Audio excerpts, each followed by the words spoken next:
Parcours de vie, présenté par Olivier Charnet. Alors bonjour à tous, aujourd'hui nous sommes à Annecy, c'est-à-dire en face du lac d'Annecy. Et j'ai la chance d'avoir aujourd'hui Aymeric Berthold. Bonjour Aymeric. Bonjour. Alors toi tu es quoi aujourd'hui? Alors aujourd'hui je suis cuisinier dans un hôtel sur Montreux, en Suisse, mais sans diplôme. Donc j'ai pas fait l'école hôtelière, j'ai vraiment appris de fil en aiguille sur le tas. Et le parcours il est intéressant parce qu'il y a quand même quelques épreuves, quoi. Eh ben, on va voir ça au fur et à mesure. Et donc toi en fait t'es né à Civrieux. Exact. Je suis né à la Duchère. À Duchère, mais tu as longuement habité à Civrieux-d'Azergues, là où est située notre web radio. Et c'est pour ça que tu es là, parce que tu es aussi un de mes anciens élèves, mais entre autres pas que ça. Et toi aujourd'hui, tu t'es amené aujourd'hui à un parcours qui est dingue. Je t'ai connu quand tu étais élève au collège. Et vas-y, qu'est-ce que tu en gardes comme souvenir? Le premier souvenir c'était la rencontre, donc déjà on était en rang là 2 par 2 devant la porte là dehors, parce qu'à l'époque c'était dehors, en dehors de l'école, à la petite salle, il y avait tous les ordis, et puis là, je te vois arriver en trombe, genre vraiment rapidos, et puis bonjour, ok, on rentre, tac, on s'installe. Qui a son livre? Oui, moi j'ai mon livre. Ok, ce livre c'est de la merde, j'aime pas, je le veux plus. Ça c'était le premier truc, ça j'ai adoré. Et là je me suis dit, waouh, ce prof il est déjanté quoi, j'aime beaucoup. J'ai pas du tout ce même souvenir, c'est marrant hein, comme quoi. Ouais, je m'en souviens bien. Et je me suis dit, ouais, là ça va être intéressant. Et j'espère que ça l'a été d'ailleurs. Ouais, ça l'a été, surtout les légendes mythologiques, les fondements de la civilisation et les questionnements philosophiques aussi qui vont avec. C'est ça j'ai adoré. Et alors toi justement, donc on va switcher à la petite enfance. Toi donc tu nais à la Duchère, un grand classique. Et ensuite donc tu vas t'installer avec tes parents à Civrieux. Alors vas-y, qu'est-ce que tu en gardes comme idée avant qu'on défile tout ça? Une enfance pas trop mal, hein, je dois dire, même très cool. Hein. J'ai toujours été assez peinard, j'ai pas été maltraité ou quoi. J'ai toujours Moi j'ai eu une belle enfance. Franchement, j'ai eu des amis à l'école, pas de harcèlement scolaire ou quoi. C'est là que j'ai rencontré mon meilleur ami d'ailleurs, avec qui je m'entends très bien actuellement. Donc ça fait plus de 20 ans maintenant, ça fait bizarre de dire ça. Et ouais, Civrieux c'était l'école, puis après ça a switché au collège, à Chazé-d'Azergues. Et puis non, simple, une enfance très basique. Okay. Des conneries de gamins, les cabanes dans les bois et tout. Très bien, tu avais déjà un côté nature, c'est pour ça que tu t'es aussi ramené avec plaisir d'une certaine manière à Châtel, là où tu es. Ouais. Enfin, et maintenant en Montreux, mais ça on va voir ça après. Et donc toi tu bascules donc lycée à Duchère je suppose. Oui. C'est ça. Et lycée de secteur. Ok, normal. Tu passes tes 3 ans là-bas. Ouais. Et vient le moment de la décision de l'orientation. Alors, il se passe quoi au lycée? Parce que moi, j'ai pas de retour là-dessus. Le lycée, niveau orientation, on ne sait pas trop quoi faire déjà quand on a 16 ans. On arrive en seconde, c'est compliqué de savoir ce qu'on veut vraiment faire. Alors à l'école, on a cette idée de ouais, faut que tu deviennes avocat, faut que tu deviennes médecin, ingénieur, des grands métiers. Et puis celui qui veut être boulanger, que c'est un métier plus qu'honorable, plus que respectable, lui, on va lui dire ah mais toi t'as rien compris quoi. Et ça, c'est un truc qu'on m'a trop mis dans la tête. Et quand je suis arrivé en lycée général, je sentais que c'était pas vraiment pour moi, mais il fallait que je le fasse. Je l'ai un peu fait par il y a un mot particulier là-dessus, je l'ai plus. Devoir. Enfin, ce truc. Ouais, c'est. Pour pas décevoir. Enfin, par redevance. Ouais, c'est ça, redevance. Un peu de la redevance envers les parents. Et finalement, en première, on a dû choisir notre section. Donc j'ai pris économie et sociale parce que tous ceux qui vont en ES, c'est des gens qui savent pas quoi faire en fait. Parce que c'est clairement ça. Les littéraires, c'était ceux qui étaient très j'adore les langues, j'adore la littérature, j'adore lire des livres. Et que moi j'aime pas. Moi j'aime pas lire des livres, donc déjà littéraire c'était mort. Et puis S, scientifique, les maths c'était pas du tout mon truc. Donc ça m'intéressait pas, ça me parlait pas. Donc économique et social, fallait bien faire un bac général. Ok. Tu vas où après? Alors après je vais à l'UCLI, à Lyon-Perrache, donc faculté catholique de Lyon. C'est marrant, je te vois pas forcément à l'UCLI, naturellement connaissant ton tempérament. Ouais, il y a 2-3 fois où ça a pété un petit peu là-bas, notamment à la cafétéria, je me souviens, avec un élève. Raconte.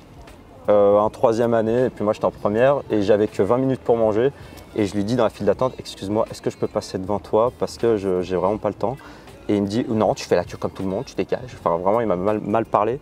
Et là je suis un peu parti en vrille quoi. J'ai pris le tabouret, je l'ai menacé avec. Ça c'est les petits tabourets de cafétéria. Bref, et puis après la gérante de promo qui appelle mes parents, oui Madame Berthold, votre fils il a encore fait ça. C'était. Est-ce que tu as remarqué le encore? Ouais, des fois je venais pas en cours, des fois. Ouais, c'était ma mère en fait qui m'avait vraiment inscrit là. Et c'était droit? C'était le droit, enfin le droit? C'était le droit, ouais. Fac de droit. Mais tu as quand même appris des choses? Plein de choses. Plein de choses. Surtout le droit international, c'est ce qui me plaisait vraiment le plus. Ça c'est quelque chose, je sais pas pourquoi, j'adore le droit international et je m'y intéresse encore. Et puis, ouais, c'était une belle expérience. Il n'y a pas de mauvaise expérience. Non, t'apprends. T'apprends. Mais au final, bon, droit civil, machin, droit constitutionnel, ça c'était des trucs, c'était trop barbant pour moi en fait. Je rentrais chez moi, je passais 9 heures à la fac à noter. Puis quand tu rentres chez toi, t'as pas du tout envie d'ouvrir tes classeurs en fait. Tu rentres chez toi, tu veux être libre quoi. Et c'est ça que j'aime maintenant dans mon travail, c'est que quand je rentre chez moi, je suis libre. Je fais pas apprendre mes recettes parce que je les connais déjà. Je fais pas apprendre. Alors j'apprends toujours en cuisine, mais sur place. Ok. J'apprends sur place, je révise pas. Non, c'est bien, le côté pratique, c'est hyper important. Et toi, donc tu te fais ton année, enfin, tu essaies de faire ton année, parce que vient le moment, alors tes parents, entre-temps, ont... Vas-y, il y a cet épisode-là où ils migrent en Suisse et qui ça permet d'être seul. C'est ça. C'est ça. Alors il y a eu ça. Il y a eu le fait que mes parents sont partis, donc ils m'ont dit voilà, tu vas à la fac, et puis nous, on est mutés sur Montaix, donc en Suisse, dans le Valais. Et donc ils ont déménagé sur Châtel, côté France, pour être frontalier, normal, le bon plan. Et donc j'avais la maison tout seul, avec ma grande sœur, Fanny. Fanny, qu'on salue bien. Et puis, et donc c'était un peu, pas n'importe quoi, parce qu'on entretenait bien la maison quand même. Mais on invitait souvent des copains pour boire des canons ou des trucs comme ça. Mais après, ouais, j'avais trop cette liberté, genre si je vais pas en cours, mes parents le voient pas, forcément, ils sont loin. Donc j'avais pas ce cadre, j'avais pas un encadrement. C'est dur de récupérer sa propre liberté. Je pense que c'est le travail le plus difficile à un moment, quand on n'a pas les contraintes et qu'on se les fixe nous-mêmes. Clairement. Et là, je les ai prises il n'y a pas longtemps, mes libertés, justement. Et ça fait bizarre. J'en ai limite fait une dépression. Hein, oui, je peux comprendre. C'est difficile. Ouais, c'était dur. Hein. Ça a été très dur. Et puis surtout en Suisse. Quand j'ai déménagé en Suisse, c'est d'autres lois, d'autres formalités. Tu te ramènes avec ta voiture, il faut la déclarer à la douane. Enfin, que des trucs super... c'est lourd. C'est lourd. Quand tu as 25 ans, que tu dois faire tout ça tout seul. En plus, je me suis marié. Je me suis marié entre deux. Il y a aussi les obligations d'un mari. Et chose que mes parents n'étaient pas d'accord. Ils n'étaient pas d'accord pour que je me marie. C'est pour ça que je me suis marié avant de leur dire. Voilà, j'ai rien fait de normal en fait. Il y en a qui sont comme du papier à musique, qui vont se dire bon bah l'étape c'est ça, le mariage, les enfants, la maison. Moi je fais tout à l'envers quoi. Je fais à ma sauce. J'ai fait à ma sauce. Donc tu arrives là-bas. Enfin, tu arrives là-bas, c'est-à-dire que ça se passe mal la fac du CLI à un moment, c'est-à-dire que tu n'y vas plus, ça te gave, tu dis qu'est-ce que tu vas faire à un moment, comment ça se passe, et c'est ce moment-là où tes parents, si j'ai bien saisi, te récupèrent et te disent tu retournes à la maison. C'était toujours cette contrainte, toujours les parents qui décident. Ça a souvent été ça en fait. Et mes parents, ils ont toujours voulu le meilleur pour moi, mais il y a toujours eu cette contrainte, genre si je ne vais pas à la fac, ben faut que je fasse quelque chose. Forcément, il faut que je fasse quelque chose de ma vie. Et moi, je me suis dit, moi, j'ai plus envie de me faire chier en fait sur les bancs de l'école. J'ai envie de travailler, de découvrir autre chose, voir comment être libre en fait, tout simplement. Et cette liberté, je l'ai commencé en travaillant chez Leclerc. Donc, à Civrieux, le grand classique où tout le monde passe. Tous les étés. C'est ça. Moi, je commençais au mois de mai 2014 et puis je finis en août 2014. C'est là où j'ai basculé sur Châtel. Et puis en arrivant à Châtel, il fallait que je trouve encore du travail. Et comme il n'y avait que des bars-restaurants sur Châtel, parce que c'est touristique, donc je me suis dit, je vais poser un CV par-ci par-là. Alors en fait, non, même pas, j'ai posé un CV. Je suis allé voir Piste Châtel, très bon restaurant d'ailleurs. J'ai posé le CV et la patronne a juste dit, ah, je vois que tu parles anglais. Je dis oui. Elle me dit, c'est bien, il y a que des anglais à Châtel, donc je te prends. Tu vas bosser à la pizzeria, tu vas répondre au téléphone, encaisser, machin. Et c'est comme ça que j'ai commencé comme pseudo-serveur En pizzeria. Comment c'était au début? Parce que tu n'avais pas fait d'expérience. Ah ouais, vas-y. Dur. Hein. Ah ouais. C'est que déjà, je sortais jamais dans les cafés. Avant, quand j'étais étudiant, c'était les fêtes étudiantes, tu rentrais en boîte de nuit et puis tu te prenais ton petit verre parce que tu avais ton petit ticket là quand tu venais de rentrer. Et puis terminé quoi. Donc je connaissais pas les boissons, les trucs comme ça. Alors quand il y a la première cliente qui rentre, c'était un Perrier tranche. Moi je suis là, un Perrier tranche. Je comprends pas, tu vois. Et le pizzaïolo, qui est devenu un de mes meilleurs amis d'ailleurs, qui a 11 ans de plus que moi, qui me dit « Ah, tu sais pas ce que c'est un Perrier tranche du con, c'est une tranche de citron dedans quoi, dans un Perrier. » Et là, je fais « Ah, d'accord, ok. » Au début, je connaissais pas les perroquets, tous les trucs apéritifs. Déjà, là, j'étais largué. Tous les noms de pseudo-cocktails, un Monaco, un panaché, ça, je connaissais. Mais il y avait des trucs que je connaissais pas. J'étais un peu largué au début. Répondre au téléphone, encaisser, machin. Toutes ces choses-là, j'ai dû l'assimiler petit à petit. Mais je m'en suis quand même bien sorti parce que j'avais un bon formateur. Puis tu voulais apprendre. Et je voulais apprendre. Ouais, ça joue énormément. En fait, on réussit à peu près tout ce qu'on engage si on veut apprendre. C'est ça. Parce que c'est ça en fait, même si tu n'as pas de diplôme, que là, on y reviendra d'ailleurs, quand tu parleras effectivement de ton passage aux 5 étoiles, à ce moment-là, ils t'ont pris même sans diplôme, parce que c'est la volonté, c'est le test, et faire confiance à des gens. C'est la journée de test qui fait tout. C'est la journée de test qui fait vraiment tout, c'est soit ça passe, soit ça casse. Et souvent, tu as des petits malins qui vont se mettre à fond, à 100% pendant la période d'essai, là. Et puis au bout d'un mois, c'est bon quoi, on le perd quoi. C'est ça. Mais bon, en Suisse, t'as pas un poste vraiment fixe. Tu peux te faire virer du jour au lendemain. Donc tu peux pas vraiment tricher. Et moi, j'aime pas tricher. Très bien. J'ai toujours été honnête et si j'ai envie, je le montre. Tout simplement, si j'ai pas envie, je le montre aussi. Je vais pas tourner autour du pot. Non, c'est très bien, faut être franc. Faut être franc. Donc tu fais la pizzeria, comment ça se passe avec le temps? Combien de temps t'y restes et après? Alors j'y suis resté 2 saisons, une d'hiver et une d'été. Et après les patrons ils partent. Parce que mon patron était gallois, qui était marié avec la patronne. Et donc ils ont déménagé et le restaurant il a été racheté par un couple d'Anglais de Londres. Et c'est là que je suis venu les voir, je leur ai dit est-ce que vous ne cherchez pas un serveur parce que je suis servi à la pizzeria. Ils me disent non, mais on veut un cuisinier. Et toi, et j'ai jamais touché de cuisine. Et tes parents cuisinaient pas? Mes parents cuisinaient pas. Ma grand-mère cuisinait, mais j'étais petit, donc j'ai pas trop vu ça. Je m'y intéressais pas vraiment quand j'étais petit. Donc il y a eu ce côté, ouais, c'est un peu le noir complet, c'est flou, mais il faut que j'y aille. Parce que c'est là où je vais avoir du boulot. En saison, quand tu travailles, c'est 6 mois ou 7 mois dans l'année. Donc t'as intérêt à vite trouver un job, quoi. Donc je me suis dit, vas-y, je me lance. Et le chef, il me dit, c'est que du fait maison, fait simple, c'est snack, c'est burger, wrap, salade, tout maison, que du frais, pas de congélateur. Il n'y avait pas un congélo dans la... T'as aucun outil? Aucun outil. Je suis arrivé comme ça, mais genre en touriste, à poil quoi. Et ils m'ont juste acheté les tenues de cuisine, ils m'ont fourni les tenues de cuisine, les tabliers. Et je me souviens, c'était les vieilles vestes de cuisine à boutons qui clipsent comme ça, c'était une horreur. C'était trop moche. Et voilà, j'ai commencé comme ça avec des vieux couteaux pas aiguisés, pas affûtés, des couteaux qui coupaient pas. T'as quel âge et c'est en quelle année? Là, j'ai 19 ans à la pizzeria, 20 ans. 20 ans, 2018 2015, hiver 2015, 2016. 2016, ok. Ouais. Et après, j'ai fait la cuisine avec eux pendant 2 années. Comment ça s'est passé? T'as appris rapidement? Ça s'est passé comment là? T'as aimé? Ouais, franchement, ouais. C'était super intéressant. Et puis, c'était quelqu'un qui cuisinait beaucoup cuisine du monde. Il n'était pas traditionnel. Donc, il n'y avait pas des fondus à faire ou des raclettes. Ça, c'est un peu barbant. Parce que tu fais fondre du fromage, terminé. Mais lui, c'était vraiment dans les épices. Il avait quelque chose il aimait faire découvrir. Il adorait ça.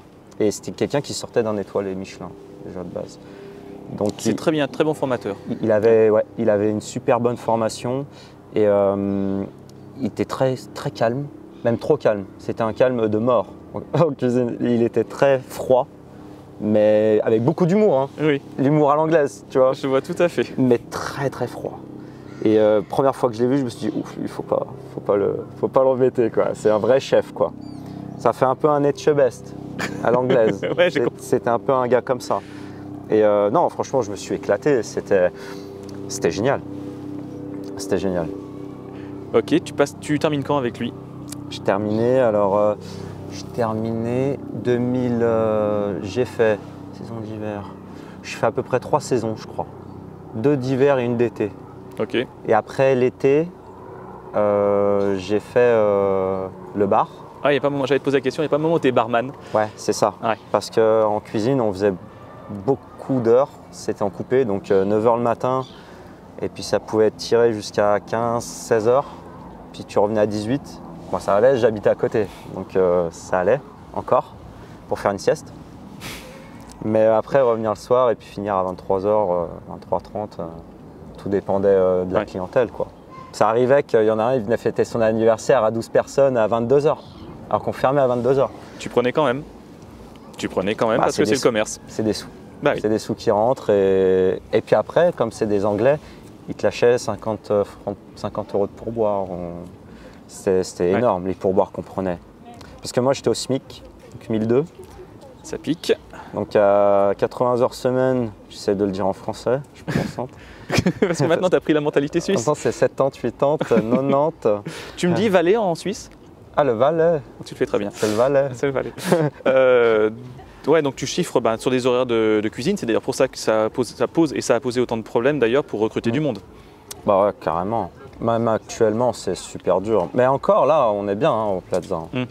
Mais ça, on va y venir. On va y venir. On va y venir. Donc là-dessus, tu termines ta pizzeria. Enfin, tu passes au barman. Ouais. Tu y restes combien de temps? J'y reste 1 mois et demi. T'as pas une autre anecdote? Si. Si, c'est que quand je travaillais, alors j'ouvrais le bar, je le refermais, donc à 3h le matin après le ménage. Et puis mon verre de débauche, c'était à la boîte de nuit à côté, avec tous les clients que je venais de servir. Donc je payais rien, parce que forcément ils me payaient tout. Ça c'était chouette, hein.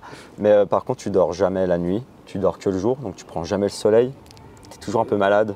Ouais. Tu as toujours ce rythme. De la nuit que je vois très bien. C'est grisant. C'est ça, ouais. C'est grisant. Et à un moment, j'ai pété un plomb, parce qu'en fait, il y avait une caméra dans le bar, mais soi-disant pour notre sécurité, mais en fait, le patron avait sur le téléphone l'application pour la caméra. Et donc, il regardait depuis chez lui, qui habitait à 2 pâtés de maison du bar. Il regardait et puis il disait par message, non, il faut que tu fasses ci, non, il faut que tu fasses ça. Si tu n'as pas confiance, gère-toi ton bar, c'est toi le patron. Sois toi dans ton bar. Et ça, c'est un truc que j'ai pas trop aimé. Donc, je lui ai répondu ça. Et quand tout le monde est parti, il m'a dit entre 4 yeux, écoute, la prochaine fois que tu me parles comme ça, je te vire. Ça t'a pas plu? Non. Je me suis même bloqué le dos sur le moment tellement je me suis... Ouais, parce que je suis calme, hein, mais si je brille, je peux vite tout casser. Donc je me suis bloqué le dos pour pas tout casser, on va dire. C'était un peu un réflexe du corps en fait, qui m'empêchait de faire des bêtises. Et puis je lui ai donné la clé, je lui ai dit tiens, j'étais comme ça, je lui ai dit bah tiens, t'ouvriras ton bar demain. Puis il m'a rendu la clé, il m'a dit écoute, prends la nuit pour réfléchir, la nuit porte conseil. T'as pris la nuit? Donc j'ai pris la nuit pour réfléchir, parce que je suis pas quelqu'un de buté non plus. Donc, et plus je réfléchissais, plus ça m'énervait en fait. Donc en même temps, t'es pas d'accord, t'as ta colère, donc c'est non. Donc le lendemain, la clé, tiens, merci, au revoir, c'était début février, vacances scolaires. Donc, oh, le plein rush en station. Voilà. Donc là, j'ai fait. Bah, là, j'étais en vacances en février, du coup. Pour une fois, en tant que saisonnier, c'est hyper rare. Ah, c'était énorme. Je me suis bien amusé. Donc, après, j'ai un copain qui avait travaillé dans un hôtel assez EP sur Châtel, Fleur de Neige, hôtel 3 étoiles, même supérieur, je dirais, parce qu'il fait limite de la gastronomie, de la bonne gastronomie en restaurant. Et un copain qui avait bossé là-bas, il m'envoie un message, il me dit écoute, appelle-le si tu cherches du boulot. Lui, il cherche un cuistot. Je lui dis ok, pas de problème. Je l'appelle, il me dit ok, t'es là vendredi? Je lui dis oui, je viens de vendredi matin. Et là, je découvre une cuisine, genre, j'ai pas l'habitude de ces cuisines-là. Moi, j'ai toujours travaillé dans une cuisine de snack toute petite. Hein. La cuisine, elle faisait 15 mètres carrés peut-être. C'est énorme. Et en plus, toi, t'avais pas ton matos au début, tu l'as acheté au fur et à mesure. Au fur et à mesure. Avant de venir chez lui, j'ai acheté juste un couteau d'office, un éminceur et puis un truc pour éplucher, quoi, un castor, quoi. Basta. C'est tout. Et là, t'arrives. J'avais rien. Et là, j'arrive, je vois la cuisine comme ça, tout le matériel que je connais pas, du vrai matériel de cuisine, quoi. Et là, je me dis, waouh. Il me regarde, il me dit, ça te plaît? Je dis, ah ouais, mais il faudra que tu m'apprennes tout ça, quoi. Parce qu'il y avait un poste de travail central avec les planchas, les gaz, salamandres, tout ça, un bain-marie. J'ai jamais travaillé avec un bain-marie. Donc c'était super chouette. Premier service, vendredi midi, sans couvert. Oh. Sans couvert. Vous étiez combien en cuisine? Le chef, alors il y avait le chef qui faisait les viandes, moi j'étais aux garnitures, et un gars au froid, et un pâtissier, on était 4. Waouh, waouh, waouh. Ouais. Ça a dû piquer au début. Et un plongeur, ouais. Ah, au début, ouais, ça a été violent. Mais genre vraiment violent. Et puis le chef, il est très speed, quoi. Il prend pas de drogue ou quoi, hein. Mais, ouais, mais c'est, ouais. il est vraiment speed. Quand il parle, tu l'entends pas parler, parce qu'il est pressé de parler, de dire les choses, tellement il est pressé. Déjà, c'est un environnement comme ça. Et là, je me dis, ouais, là, c'est dingue, c'est une dinguerie. Chaque assiette, on les dressait devant le bain-marie. Donc, tu avais toute la vapeur du bain-marie dans la tronche. Et puis, au-dessus, tu avais la salamandre, le toaster. Et toutes les assiettes, 2 par 2, en salamandre, avant d'envoyer dans le passe chaud. Alors, et c'est moi qui dressais, en plus de ça. Il mettait la viande sur le côté, tac, tu te démerdes, tu dresses comme tu veux. Sois créatif. Comme ça, dès le début. En même temps, tu crains pas. Parce que tu avais ta liberté créatrice. Et là, ouais, franchement, vrai. Même si ça devait être super, super difficile, on est d'accord. Ouais. Mais tu avais ta liberté. Je maintiens que, vu que tu m'en parles et que je te connais un peu. C'est ça. Ouais. Il m'a dit, tu te démerdes, tu fais ce que tu veux. Et là, j'ai fait, c'est cool, mais j'ai la responsabilité du coup de dresser et pour un client. Enfin, pour un client qui paye, oui. Pour de la bonne cuisine, pour un restaurant qui est réputé. Donc là, je me dis, ouais, mais c'est très bien, la mise en responsabilisation, j'aime bien. Là, il a été fort sur ça, le chef. Et il me disait, comme ça, hein, il avait tous les tickets là devant, on avait une guirlande, et il me disait 15. Il me dit, allez, vas-y, tu m'envoies 15 couverts, là, on envoie 3 tables d'un coup, là, tac, tac. Et puis là, je sortais les assiettes du passe chaud, donc les assiettes à 80 degrés, pardon. Voilà, je m'y prends, hein. 80 degrés les assiettes, t'as pas le temps de plier ton torchon, ouais. En fait, tu les prends comme ça. Ouais. C'est limite, tu les prends à sec. C'est comme ma grand-mère, pareil, quand elle prenait les plats en sortant du four. Ouais, c'est la corne, voilà, il n'y a plus rien. Et puis je me brûlais, je faisais comme ça, je dressais. Alors la vapeur dans la tête, la salamandre au-dessus, et puis j'envoyais. Après les 100 couverts, j'ai les doigts violets, tellement ils ont cuit, avec les assiettes chaudes, brûlantes. Je rigole, mais en fait, je vois bien. Et puis je pense que le chef mettait les assiettes très chaudes pour faire chier les serveurs. Je pense qu'il faisait exprès. C'est pire que le bisutage, c'est où les ouais. Je pense qu'il faisait exprès, parce qu'il aimait bien. Il est un peu taquin. Et du coup, ça tombait bien, parce que c'était l'hiver, donc il neigeait, il y avait de la neige. Donc pour couper la cuisson, c'était bien, quoi, pour les doigts. C'était chouette. Et quand je sortais du restaurant, ouais, je mettais les mains dans la neige comme ça me faisait le meilleur bien que j'ai eu de ma vie, c'était ça. Quoi. Et puis après, en sortant de la cuisine, le chef il me regarde, il me dit, t'es là ce soir? Après c'était juste un essai pour le midi de base. Hein. Je dis ouais, j'ai rien de prévu. Il me dit, tu peux venir? Puis là, ça a commencé quoi. Contrat et puis j'ai fait la fin de saison d'hiver avec lui du coup. Il est intelligent ton chef, vraiment. Ouais. Ah oui, c'est un très bon gestionnaire. De ressources humaines et tout ça, enfin il calcule mais en même temps. Et puis il n'avait pas trop le choix, parce qu'il avait vraiment du monde. Ouais. Et là vous êtes avant Covid? Bien avant. C'était 2000, si je dis pas de bêtises, 2018. Ok, donc tu te fais ton année plein pot là-bas. Voilà. Et je fais juste la fin d'hiver et l'été chez lui. C'est là qu'il y avait eu la Coupe du Monde. Et c'était un grand fan de foot, donc du coup on s'entendait bien sur ça, on discutait de ça beaucoup. Et quand il y a eu la finale d'ailleurs, je travaillais. J'étais censé travailler. Et il m'a dit, tu te souviens pas toi de 98? Je dis non, j'étais trop petit. Ouais. Il me dit, va voir ta finale. Sympa. Il me dit, va voir ta finale, si on gagne, c'est un truc que tu n'oublieras jamais dans ta vie. Et ça, je le remercie parce qu'il m'a vraiment donné, il m'a déjà donné une chance d'apprendre la cuisine. Parce que sans lui, je ne serais pas là où je suis. Tu as dû tellement apprendre en plus. Ouais, clairement. Clairement. C'est tous les fonds de viande. On faisait des fonds de viande dans des rondeaux de 30 kilos peut-être le rondeau. C'était des marmites énormes. Ouais, j'en ai chié. C'était la chambre froide, tu rentrais chercher un truc au congélateur et que tu étais pressé en plein service. Tu devais descendre tout en bas de l'hôtel, à pied. Tu descendais toutes les marches d'escalier, il fallait les remonter. Je faisais du sport. Hein. Et puis arrivé à la chambre froide, t'ouvrais et là, c'est une chambre froide large comme le banc. longue 2 fois la largeur du banc, quoi, et puis c'est tout rempli. Genre, faut tout déplacer pour atteindre au fond le petit truc que tu veux aller chercher, quoi. En plein service. Et c'est là que je me suis dit, si t'as pas de tête, t'es pas organisé, t'as pas de tête, t'as des jambes. T'es obligé d'avoir les jambes. Et moi, j'en ai eu marre d'avoir les jambes. Donc après, j'ai commencé à réfléchir et je me suis dit, il faut que je m'organise mieux. Que j'arrête de galérer, parce que c'était toujours galère. Déjà, c'est beaucoup d'heures de travail. Alors en plus, si tu cours tout le temps, tu tombes dans l'alcool ou la drogue ou quoi que ce soit. La plupart des cuisiniers, c'est ça. Hein. Ils tombent là-dedans. Alors moi, j'ai la chance, je ne suis pas tombé dedans. On faisait beaucoup la fête. Non, mais ça, j'imagine. C'était très festif, c'était les saisons. Et puis en saison, ce qui est bien, c'est que tu travailles beaucoup, mais tu te crois en vacances. Tu sors du boulot, tu es en vacances, en fait. Parce qu'il y a les touristes, tout est ouvert, il y a les bars, c'est festif, il y a des concerts dans les bars. C'est super chouette, quoi. Tu as eu beaucoup de potes. Beaucoup. De bonnes connaissances. Ouais. C'est pas vraiment des potes, c'est des potes de saison, en fait. Oui, c'est ça. Les gens, parfois, tu les quittes. Et puis ils vont ailleurs, ils vont à l'île de Ré. Et tu les retrouves avec plaisir à une autre saison. C'est ça. Si on se retrouve, par contre, c'est ah bah viens, voilà, on va se boire un coup. Et puis, non, franchement, j'ai un de mes meilleurs amis que j'ai rencontré en saison comme ça, et j'ai arrêté les saisons quand il est parti de saison. Ok. Et puis les nouveaux saisonniers étaient plus jeunes. J'avais toujours mes copains, c'était des mecs de 30 ans. J'en avais 20. Donc l'expérience, apprendre. C'est ça.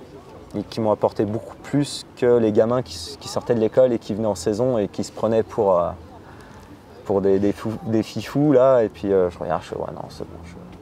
On arrive sur 2019. Alors là, voilà. C'est un copain de saison justement qui me demandait depuis longtemps, toutes les saisons à Châtel, est-ce que tu viens au Royal Plaza à Montreux?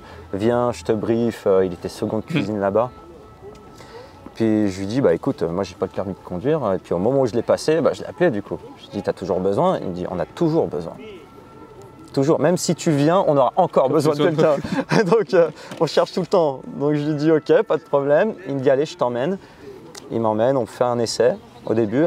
Au début c'était avec lui, l'essai.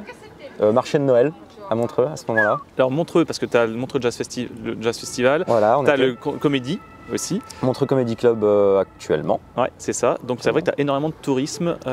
Ça bouge, ouais. Il y a du passage. Et c'est rare qu'il y ait une période creuse, quoi. Salut Montreux. Salut Montreux. et puis voilà. Donc j'ai commencé un essai au marché de Noël, menu de marché de Noël, tout ça. Hyper intéressant, les foie gras, tout ça. Première fois que je fais des entrées. Parce qu'à Fleur de Neige, j'étais toujours aux garnitures chaudes. Donc là, hyper intéressant. Dressage, peut-être 10 minutes par assiette. Pour dresser une assiette. C'est long. C'est très très long. Et quand tu prends 5 tickets d'un coup, là, faut être chirurgical en fait. Quand tu découpes quelque chose, c'est tout à la minute. Donc il voulait le faire un peu en mode étoilé, le chef à l'époque. Il était très dans... Il avait ce concept-là. Beaucoup la cuisine au beurre, Bocuse, Robuchon. Il était très inspiré de ces cuisiniers-là. Et c'était un super chef, vraiment. Et quand j'ai fait l'essai avec lui, il était au petit déjeuner. Il dit, vas-y, tu fais ça, ça, ça. Après, il me dit, je te briefe au bureau, hop. Alors. Et là, il me dit, écoute, t'as l'air d'un gars bien, je te prends. Et ce qui est bien, on en parlait tout à l'heure, c'est que le fait qu'il te fait confiance sans CV. Ouais, sans CV. Je lui dis, tu veux mon CV, je t'apporte mon CV. Il me dit, je m'en fous. Il me dit, je veux pas ton CV. Il y en a plein qui sortent des écoles, qui se croient plus forts que d'autres, là, qui veulent nous apprendre des leçons. Alors que moi, quand je leur donne un ordre, ils disent, non, moi à l'école, je faisais comme. Non. Tu fais comme je fais les ordres. Et ils aiment bien les mecs sans diplôme parce que. Tu peux les former. À ta sauce. Oh, pas mal. Clairement. C'est clairement ça. Et du coup, il m'a dit, vas-y, tu viens. Tu commences le 1er janvier 2019. Il m'a dit, je te donne ton 1er janvier. Comme ça, tu te fais ton nouvel an. Ouais, c'est ça. Et après, tu reviens le 2. Et ça te fait quel effet à ce moment-là de travailler dans, on va dire, dans un palace, hein, de toute façon, hein, c'est ça? Ouais, c'est un peu... Ouais, c'est... Alors, en Suisse, le palace, c'est avec la pierre d'origine. Bâtiment historique. Donc, nous, on n'est pas palace. Oh. Mais on est hôtel 5 étoiles quand même. J'adore. Voilà. Donc, alors, ça te fait quel effet à ce moment-là quand tu sais que tu vas travailler là-dedans? Stress, énorme. Premier jour, j'ai vomi. Ouais, je comprends. Mais j'étais pas bien. Alors je pense que j'ai dû manger quelque chose pas net. Ouais, mais tu avais avant. beaucoup de responsabilités, de Mais il y avait tension. quand même le ventre comme ça. Ouais. Et puis le nœud au ventre, quoi. Et à un moment, je rentre en cuisine, je fais ouf. Oh, je me sens pas bien, je suis allé courir. Sortie de cuisine, tu as le parking souterrain. Et au parking souterrain, il y a une toute petite poubelle à droite, là, en sortant. Celle-là, elle a ramassé. Direct. Après, je suis revenu, j'ai fait ouh, ça va mieux. Et c'est parti, quoi. Et ouais. Après, là, à ce moment-là, j'avais rencontré les apprentis, j'avais rencontré les chefs de partie. Et que des bons cuisiniers. Que des gros cuisiniers. Le chef de cuisine, c'était un monstre en cuisine gastronomique. Le second, c'est ce qui m'a fait rentrer. Oui. Même niveau. Il y avait un chef de partie qui avait fait le Cap d'Éden-Rock dans le sud de la France. Donc le truc, c'est le paradis quoi là-bas pour un hôtel. Non, enfin que des gars qui bossaient, mais c'était des machines en fait. C'était des machines. Et ils étaient tellement focus sur ça Ouais. qu'ils en devenaient limite fous quoi. Il y en avait qui étaient vraiment, vraiment fous. Hein. Fous furieux. J'ai vu des casseroles partir. Genre, je sais pas, à 10 mètres comme ça, lancés dans une plonge, des casseroles comme ça.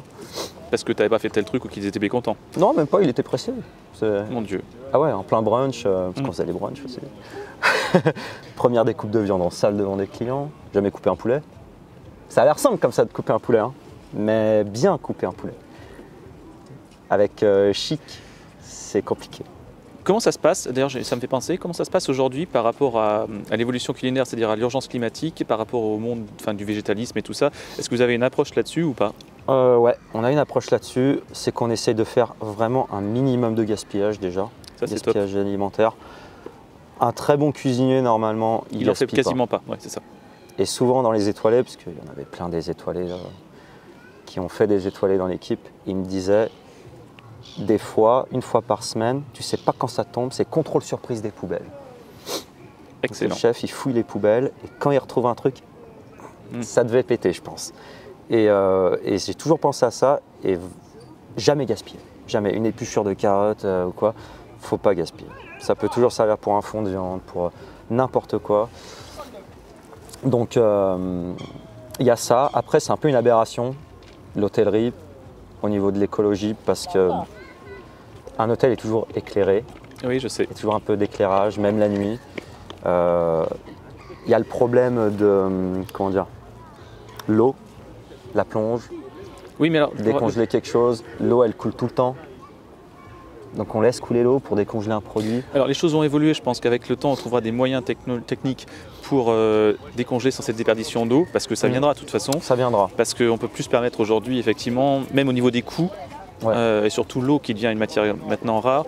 Donc les choses vont changer dans les années à venir, j'en suis à peu près conscient, s'ils veulent survivre. Tous, hein, que ce soit les étoilés ou pas les étoilés, parce qu'ils vont être confrontés à un moment, même s'ils gagnent beaucoup d'argent, à mon avis, à une question de rentabilité. Ah ben il y a ça, ouais. Le fait de juste d'ouvrir l'hôtel, ils sont pas gagnants. Le fait de juste, quand j'arrive le matin, que j'éclaire la cuisine, je coûte déjà peut-être 5000 balles, direct, en appuyant sur les boutons. Parce qu'il y a l'énergie, il y a la main d'œuvre, il y a tellement de choses. Ah, mais c'est énorme. C'est énorme ce que l'hôtel doit fournir. Je n'ai pas les chiffres, mais ça doit être énorme quand j'y repense. Et c'est pour ça qu'on veut travailler, parce qu'on sait que c'est notre gagne-pain en fait. Et c'est vrai que la Suisse, comme l'Allemagne, vous avez toujours une politique verte qui est beaucoup plus en avance qu'en France. Et je vois bien, parce qu'il y a plein d'expérimentations. Mais il n'y a pas la mentalité. Parce que les gens ils vont dire oui, je suis vegan, je pense à l'écologie, tout ça. Mais le mec, tu le vois dans le parking souterrain, il sort sa Ferrari. C'est un peu. Comment dire ? C'est pas vrai, enfin, c'est faux. Disons qu'il faudrait être raccord sur toute la ligne. C'est ça. Ça va se faire. C'est un peu paradoxal, du coup. Mais en Suisse, oui, après on a le tri. Pareil, ils veulent qu'on fasse le tri. Mais les appartements là-bas sont très chers. C'est-à-dire qu'un studio, tu payes 1200 balles par mois. Ton studio. Alors va faire le tri dans un studio. Le verre, le carton, le papier, l'incinérable. Dans un studio. En fait, ton studio, à la fin, c'est un entrepôt d'ordures. On sent que tu as vécu dans un studio. Ouais, longtemps. 3 ans. Là, je viens de déménager, donc je suis assez content. J'ai eu ma chambre. Waouh. Ça faisait 8 ans que j'avais pas eu ma propre chambre. Parce qu'en saison, je dormais dans le salon de mes parents. Ouais. en colocation à Châtel, encore j'y étais dans le canapé lit. Donc là c'est jour. Donc là, c'est ouais, avec ma femme. Okay. Donc là, c'est. Et donc on retourne au palace qui n'est pas un palace mais au 5 étoiles. Ouais. Et donc toi tu bosses là-dessus et 2019 arrive avec le Covid. Enfin 2019, ton engagement et le Covid. 2020 même. Ouais, c'est ça. Mars 2020. Alors là, on était un peu tous perdus comme tout le monde, quoi. On ne sait pas où on va. On ne sait pas s'il faut mettre les masques, on ne sait pas s'il faut mettre des gants. On n'est pas habitué à ça. Et on ne sait pas quand ça va fermer. Si on sera obligé de fermer. Il fallait attendre les décisions cantonales, tout ça. Donc vraiment dans le flou. Donc finalement, fin mars, on ferme. L'hôtel ferme. Et on ferme jusqu'à juin, mi-juin. C'est long. C'est très long. Mais on n'était pas confinés. Et ça, c'était top. Ouais. Parce que nous, ça a été complexe. Ouais, j'imagine. J'ai vu sur Facebook quelques trucs. Ouais. C'est même les restaurateurs qui n'avaient pas les reins solides, je pense. Ah bah ça, ils sont morts. Ouais. Eux, ils ont fini 6 pieds sous terre, je pense. Ça a été la période justement où il y a eu beaucoup de questionnements sur les valeurs de la vie, sur le sens que tu lui donnes. Et c'est pour ça qu'effectivement, il y a eu beaucoup de gens qui sont partis de la restauration ou du bâtiment, enfin de ces métiers qui sont extrêmement durs physiquement ou au niveau horaire où ça chiffre. Et vous avez dû être confronté à ça, je pense. Et c'est pas valorisé au niveau du salaire et au niveau de l'humain. Oui. Clairement. Et pourtant, je trouve que s'il y a des écoles d'hôtellerie, c'est parce que c'est un métier. Si c'était un métier comme un autre, non, parce qu'un métier reste un métier. Oui. Mais si c'était quelque chose de banal, n'importe qui pourrait faire de la cuisine ou du service, ou même réceptionniste. Mais c'est un métier. Ça s'apprend à l'école de base. Et ça, les gens, ils ne le comprennent pas. Et quand je vois les salaires qu'on prend en cuisine par rapport à au Royal Plaza, on est quand même bien. Je ne suis pas craché dans la main qui me donne à manger. Mais j'ai commencé au SMIC en cuisine parce que j'avais pas les diplômes, mais je fournissais un travail comme tel. Donc voilà, et au niveau de l'humain, les horaires quoi. Les horaires coupés. Moi j'ai un copain qui sort de l'hôtellerie qui a arrêté, parce qu'il a fait un burn-out. Il m'a dit ça devrait être aboli de travailler en horaire coupé, ça devrait être aboli comme l'esclavage. Enfin, il a raison d'une part parce que t'as pas de vie. Oui. T'as pas de vie, tu commences le matin. Déjà si tu es en voiture, tu dois te lever à 8h. 8h, t'es levé.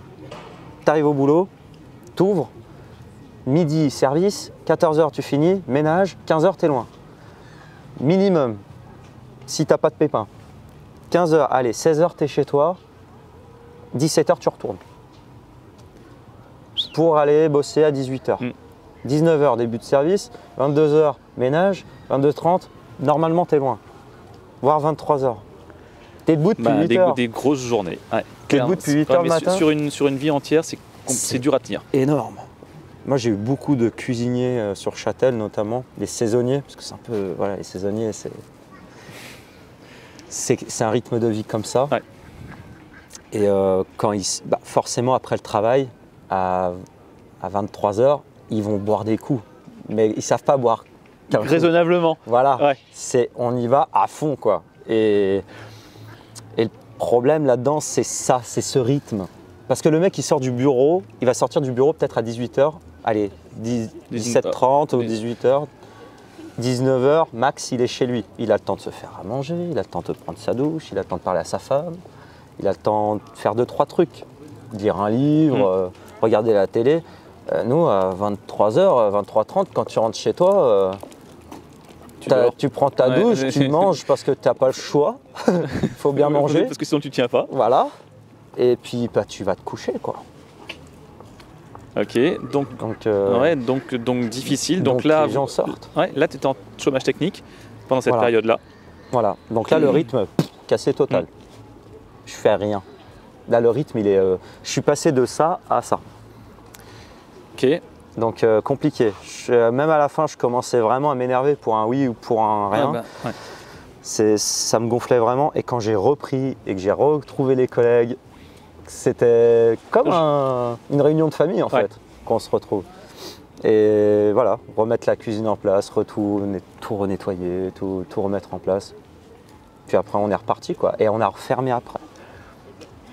On a refermé 2 mois, je crois. L'année d'après, je crois. Il me semble.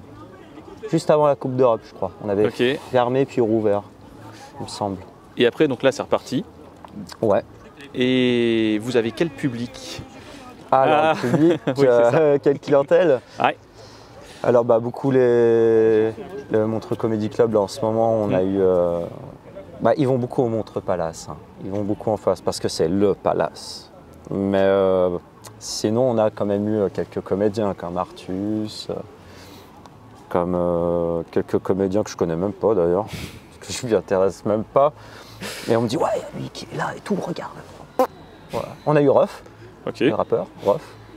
On a eu des footballeurs aussi, je crois, mais je peux pas sortir et on n'a pas le droit de prendre de photos avec. Ouais, normal. On n'a pas le droit. Mais j'ai des collègues qui le font quand même, Ok. parce que c'est l'occasion d'une vie. C'est pas faux.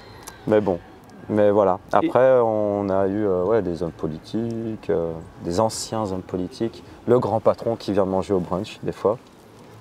Ancien héros de guerre. Oh. Ouais, ancien héros de guerre. Son père avait été déporté pendant la Seconde Guerre mondiale et il s'est réfugié en Angleterre et puis il est rentré dans la Royal Air Force où il a fait plusieurs missions. Donc ouais, un sacré vécu aussi. Ça aurait été un bon parcours de vie. Ça aurait été un bon parcours de vie pour toi, je pense. Maintenant, il est trop vieux, malheureusement, il a 102 ans en février, je crois. Waouh. Donc ouais. Et toi, alors tu dois bien avoir une ou deux anecdotes sur toutes ces personnalités. Pas tant que ça. Pas tant que ça. J'ai croisé Ruff quand il sortait des toilettes, quoi. Mais bon, voilà. Non, Ça, c'est pas vraiment une anecdote. Fou. C'est pas ouf. Mais sinon, non, j'en ai pas trop. C'est assez la routine, en fait. C'est assez routinier. Ça te plaît toujours? Oui. Oui, parce que maintenant, on a un chef qui est très humain aussi. Parce qu'entre deux, on a changé de chef. Ok. Moi, j'ai connu, en bientôt 4 ans que je suis là-bas, j'ai connu 4 chefs. Donc ça va vite. Mais le chef actuel, il est très humain. Si j'ai besoin d'un congé, là j'ai besoin de samedi, dimanche par exemple pour venir faire l'interview, il me l'a donné. Je te remercie. Il me l'a donné Merci cash. beaucoup, clairement. Merci chef. Ok. Et toi, donc, je pense que maintenant tu es parti sur vivre en Suisse, quoi. Clairement, Oui, je pense que. Je suis implanté. Ouais. Tu as la double nationalité ou pas encore? Pas encore, faut attendre. Tu passeras ton petit examen? Oui, je pense. Il faut apprendre l'histoire de la Suisse, tout ça. Et très bien, mais parce que il faudrait que ça t'intéresse. Sachant que les Suisses apprennent que l'histoire de France. Et tu parles plusieurs langues pour communiquer avec tout ce petit monde? Français-anglais. Ok, ça se passe pas mal. J'aimerais bien apprendre l'allemand, le suisse-allemand. J'ai mon ami justement qui a quitté la restauration qui parle couramment l'allemand. Ça peut être intéressant. Et tes projets pour les années à venir? Alors, j'en ai eu plein d'idées qui me traversent la tête. Plein d'idées. Après, j'en ai une en particulier, parce que j'ai justement mon ami qui a fait des études de coach PNListe. Tout à fait, je vois. Donc PNL, c'est programmation neurolinguistique. Et c'est effectivement comment aiguiller les gens, comment les faire travailler sur eux-mêmes en les écoutant, en leur proposant des solutions. Ce serait un beau parcours de vie à avoir aussi, je pense. On en reparlera. Très intéressant. Et je me suis rendu compte que j'avais un peu un talent d'audition, d'élocution plutôt. Éloquence? Non, élocution. Enfin, l'élocution, c'est le fait de parler, mais tu parles bien. Naturellement, tu as une aisance pour cela. Ouais, je suis assez à l'aise et quand je parle à des gens qui sont vraiment au bout du rouleau, j'arrive à leur rouvrir les yeux, à les redresser, quoi, sans avoir fait d'études là-dedans. Ça, j'ai remarqué plein de situations, des collègues de travail, mon ami qui est coach PNL, c'est moi qui l'ai coaché sans faire exprès dans un bar et il m'a dit « Ouah, la claque que tu m'as mis quoi ». Et il m'a dit « J'aimerais bien m'associer avec toi parce que tu as quand même ce truc, il faut que je te montre quand même 2-3 bricoles. Comment faire vraiment une bonne réunion ». Mais tu t'intéresses aux gens aussi. C'est ça. Je m'intéresse beaucoup, j'analyse beaucoup depuis tout petit. Malgré que j'ai parlé qu'à l'âge de 4 ans. Ça, on s'en tape. Ça, on s'en fout. Einstein, il a mis 7 ans. Donc, ok, t'as de la marge, c'est ça que c'est. Voilà, je suis large encore. mais voilà, ça peut être intéressant, je pense. Aider les gens, déjà. Et donner déjà du bonheur, en fait, aux gens. Parce que ce qu'il y a de plus précieux, je pense, c'est déjà la santé et le bonheur de chacun. Oui. Je pense qu'il n'y a rien d'autre de plus précieux. Tant que tu es heureux, c'est bon. Moi, je suis en cuisine, j'ai ma petite femme, j'ai mon appart. Je suis très heureux comme ça, même si mon job, c'est pas non plus le plus, Ouais, mais il y a un le côté, plus confortable. mais il y a un côté, enfin, un créatif défi qui te déplaît pas quand même. C'est ça. C'est ça. Dans ton truc. Et puis, il y a eu beaucoup trop de défis dans ce métier et j'aimerais faire des défis peut-être ailleurs. Ok, ça j'entends tout à fait. Et qu'est-ce que tu dirais à propos justement des défis pour tous ceux qui veulent, ça c'est ma grande question pour à chaque émission en fait, qu'est-ce que tu leur dirais pour ceux qui veulent se lancer dans ce que tu as fait, c'est-à-dire la restauration, ouais, avec ou sans diplôme d'ailleurs, parce que toi tu as un côté autodidacte là-dessus, parce que tu as eu la chance qu'on te fasse confiance et qu'on t'ouvre des portes, mais j'ai beaucoup de chance. Comment tu leur conseillerais d'agir en fait? Alors, ne pas répondre. Alors, il faut dire répondre. Ouais. Ne pas trop se confronter à la hiérarchie, parce qu'un chef, c'est l'armée en fait, hein, la cuisine. C'est que tu as ton uniforme qui doit être repassé, tu as une hiérarchie, donc tu as les apprentis, les commis, les chefs de partie, le second chef, le chef. Donc il y a une forme de grade. Et donc la grade, l'uniforme, respecter les horaires correctement. S'il y a tout ça qui n'est pas clean, l'hygiène, c'est comme le lit au carré quoi. Ouais. Ton frigo il doit être carré, c'est exactement l'armée en fait, dans un sens. C'est même des règles, mais en même temps c'est de la cuisine et il faut. Et il faut. Donc en soi c'est un bon apprentissage pour la vie. Parce qu'il y en a qui regrettent qu'il n'y ait plus le service militaire justement pour apprendre un peu la vie et l'éducation pour certains. Et la cuisine, c'est exactement ça. Donc, comment agir là-dedans? Écouter, analyser, bien regarder et s'intéresser. Parce que si tu n'es pas intéressé, ça se voit tout de suite. Et un chef qui voit quelqu'un qui n'est pas intéressé dans ce qu'il fait, c'est déjà vexant pour lui, d'une part. Comme pour toi, si tu présentes un cours à des élèves qui ne s'intéressent pas, je pense que ça doit être frustrant. Enfin, ça fait chier sur le moment. Mais le job chez nous, c'est de toujours avoir la capacité de réimproviser, reswitcher pour les récupérer. C'est différent chez vous. Ouais, chez nous c'est comme ça et si tu t'intéresses pas, reste pas plus longtemps. Si vraiment tu viens avec la boule au ventre, déjà que c'est un métier qui est stressant quand tu es à l'aise dedans et que tu as quand même ton petit confort. Moi j'ai quand même mon confort au Royal Plaza. J'arrive le matin, j'ouvre ma cuisine. Ouais, mais parce que tu as toute l'expérience de plusieurs années maintenant. Voilà, et encore il y a quand même ce stress quand même parce que je me dis ok, il y a 200 personnes à l'hôtel mais il n'y a que 100 petits déjeuners de réservés. Pourquoi? Il y a la moitié qui ne mange pas le petit-déj, ça me paraît bizarre. Donc, j'essaye de prendre des informations, d'essayer de chercher pourquoi, comment, pour ne pas me retrouver dans la misère au moment du service, au moment du rush. Parce que là, tu peux vite te faire avoir. Et c'est ça, ce stress. Tu vas toujours un peu vers l'inconnu quand même, dans certains services. Et donc, ouais, vaut mieux... Quand tu arrives la boule au ventre, direct, arrête tout. Arrête tout direct parce que tu vas péter un plomb et tu vas faire une bêtise. C'est sûr. Donc, parce qu'il y a quand même ce petit truc derrière ta tête qui dit attention, attention. Donc, si déjà tu es stressé en arrivant, non, ça marche pas. Mais à côté de ça, tu as quand même des points extrêmement positifs. Ah oui. Ah ouais, déjà la liberté. Celle dont on parlait au début. Voilà, mon chef quand il est arrivé, le chef actuel que j'ai, quand il est arrivé au début, qu'on s'est présenté, il m'a dit ok, actuellement tu es au petit déjeuner, je veux que tu touches rien. T'es au petit déjeuner. Merci. C'est tombé pile au bon moment. Ouais. Et mon chef il me dit moi je veux rien toucher au petit déj, j'ai autre chose à faire, parce qu'il avait beaucoup de choses à régler encore. Et il m'a dit voilà, tu te débrouilles avec ta collègue et voilà. Tu es responsable. Ouais. Et je trouve que c'est un des plus belles choses effectivement de la mise en responsabilité. Et c'est top. Et j'ai eu que des chefs comme ça en fait, mine de rien. Ça correspond bien à ton caractère, je trouve. Ouais. Quand même. Ouais. Et j'ai eu justement le second de cuisine actuel, avec qui maintenant on s'entend très bien, mais il a compris un peu ma façon de voir les choses.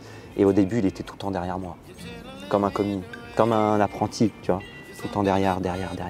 Au bout d'un moment, je l'ai envoyé chier, il m'a dit « Ouais, mais t'as un problème avec la hiérarchie, tout ça ?» Je dis « Non, mais avec le chef, ça se passe très bien, avec l'ancien chef, ça se passe très bien, avec toi, ça me fait chier. » Donc remets-toi toi aussi oui, mais en tu es question. obligé de fixer tes limites à un moment. Ouais, tu es obligé de mettre des limites et même si ça plaît pas, je sais que ça plaît quand même au chef. Donc si ça plaît à mon chef, autant que ça continue dans ce sens-là. Et qu'on ne soit pas derrière moi à tout regarder, tout ce que je fais. C'est pénible. Tu travailles et il y a quelqu'un qui t'analyse. Parce que toi, tu es en train de faire un cours et puis il y a quelqu'un du social qui analyse tout, comment tu fais ton cours. C'est fatigant, d'un moment laisser faire parce qu'on sait ce qu'on fait quand même au bout d'un moment. C'est pénible quoi. Donc, mais il y a cette liberté effectivement. Ouais, c'est cette liberté que j'aime. Je te remercie de Aymeric. faire comme je veux. C'était cool. Ouais, super. Bah, j'ai apprécié aussi. Ça valait le coup de faire la route. Ça valait.